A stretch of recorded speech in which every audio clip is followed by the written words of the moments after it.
এখন ফিলিস্তিনে যে যুদ্ধ হইতেছে এটা নিয়ে তোমার মতামত কি কও? এখন বাংলাদেশ থেকে কিছু লোক চাইতেছে, বাংলাদেশ থেকে কিছু লোক চাইতেছে টাকা টুকা বিষে তো আমরা এলাই চলে যাবো। হ্যাঁ, দেরি নেই, যুদ্ধ করতে পারবা?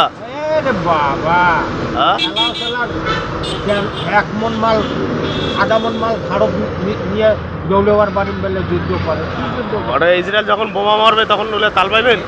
মরি যাতে কি হ্যাঁ, মানুষ ওখানে যে যে মানুষ মারা যাবে সে সঙ্গে সঙ্গে জান্নাত পাবে, তুমি এটা জানো? তা ঠিক আছে। হ্যাঁ, এখন যে লোকটা মারা যাবে ওই জায়গায় এই যুদ্ধ ক্ষেত্রে সে সঙ্গে সঙ্গে জান্নাত পাবে। ওর কোনো আলাপে নাই, ওর কোনো ইয়ে নেবে না, ওকে জিজ্ঞাসা করবে না যে তুমি দুনিয়াতে কি করি আসছে, এই কথাটাও জিজ্ঞেস করবে না। তা ঠিক আছে, সোজাই করবে দৌড়েও জান্নাতে। হ্যাঁ, এখন বাংলাদেশ থেকে অনেকে যাইতেছে, আপনি উদ্যোগ নেবেন যাওয়ার? কি কারণে যাবো না? অনেকে যাইতেছে, জামাত থেকে যাইতেছে, অনেকে বাংলাদেশ সেনাবাহিনী থেকে যাইতেছে। বাপ বেটা দুইজন একটা ব্যবসা করো, হামাক পাঠে যাও।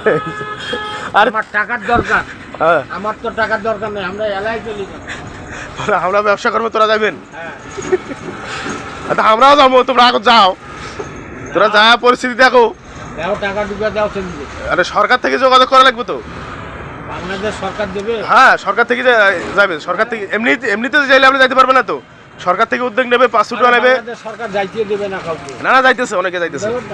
আরে বাবা, যুদ্ধের জন্য অনেকে যাইতেছে, আপনি গেলে কোন যোগাযোগ করে দেয়, যোগাযোগ করে দিয়ে আপনি গেলে কোন যাবেন, যোগাযোগ করবেন? হ্যাঁ, তাহলে আমি যোগাযোগ করে দিই। হ্যাঁ, ঠিক আছে।